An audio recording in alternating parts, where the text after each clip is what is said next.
So let's see some important monoids. Let's assume you have any non-empty set. If you have any non-empty set A, then this PA comma union, this is a monoid. So for any non-empty set A, this PA comma union, this will be a monoid. What is the identity element? Can anyone tell me? Similarly, this PA comma intersection, this is also a monoid.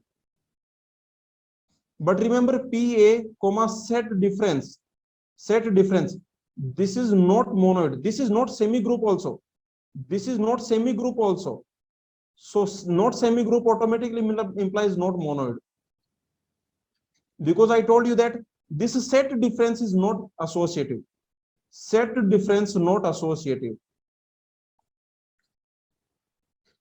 Okay. So this is the idea. Now you can notice that this PA comma union, this is a monoid. And what is the identity element?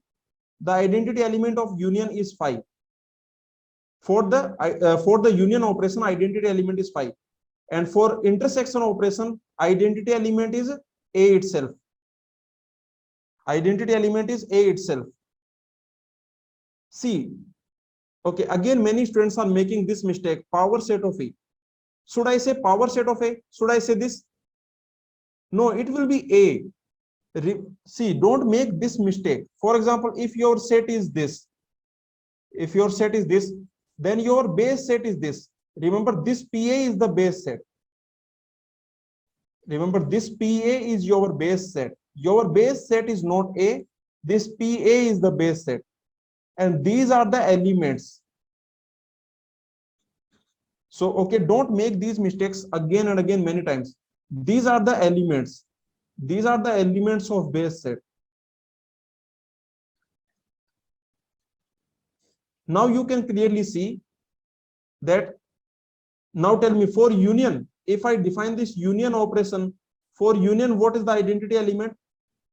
The identity element will be 5. This element will be the identity, because remember, this is the base set. Your base set is PA. So this element will be the identity element for union.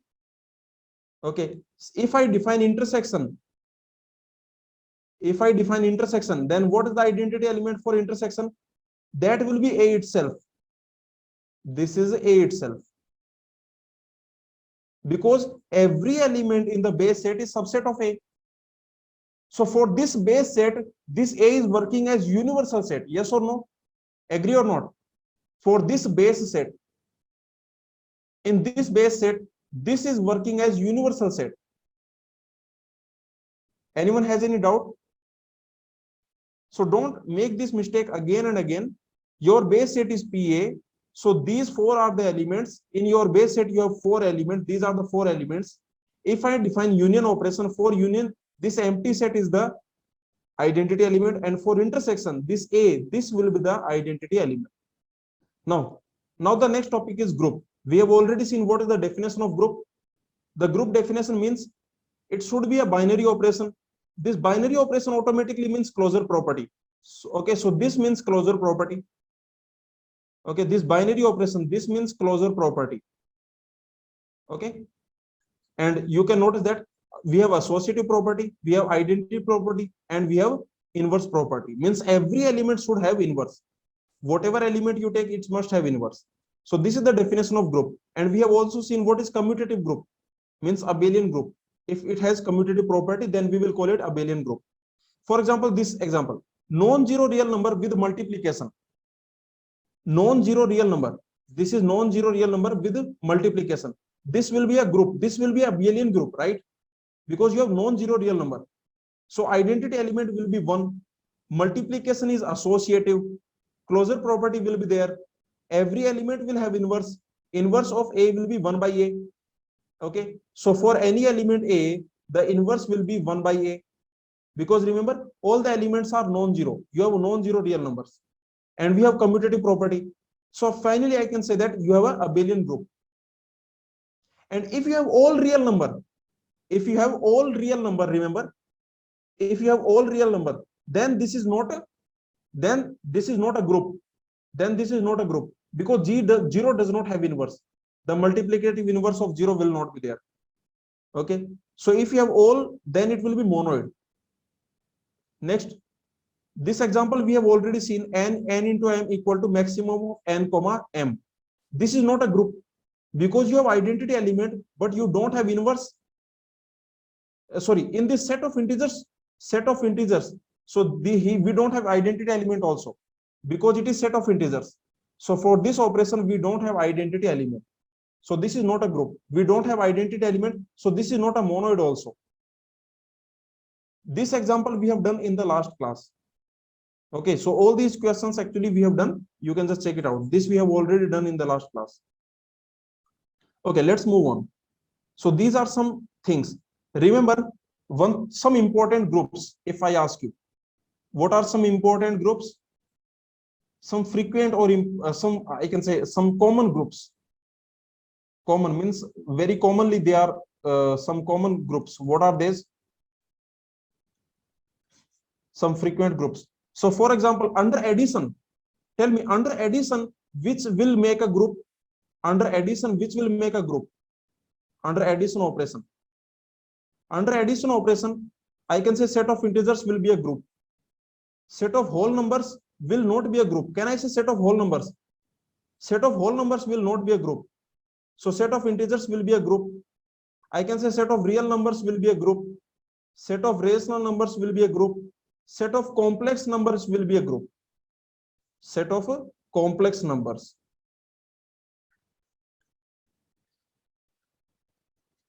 Okay. So anyway, these are the groups. This is a group. So these are some groups. Set of integers, set of real numbers, rational numbers, and this. But remember, these are not groups. Under addition, this is not a group. This n comma addition. This is not group. Why this is not group? Because we don't have identity element. This identity element does not exist. And for this whole number comma addition, this is also not a group. Why this is not a group? Because inverse does not exist. Here, okay, for example, 3 inverse does not exist. So inverse property we don't have. Next, under multiplication, which will make a group? Under multiplication, we already know that these will not make a group. Under multiplication, this set of rational number comma multiplication, set of integers comma multiplication, all of them are not group. All of them are not groups. Why? Because 0 inverse does not exist. So 0 inverse does not exist. So what can I say?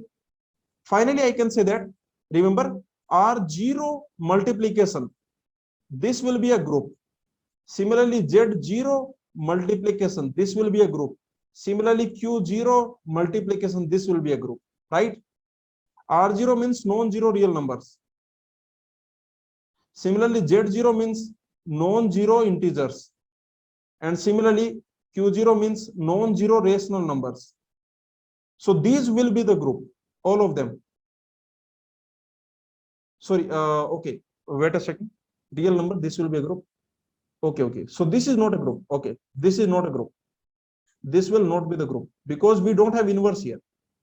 We don't have inverse here. This Z, if you do this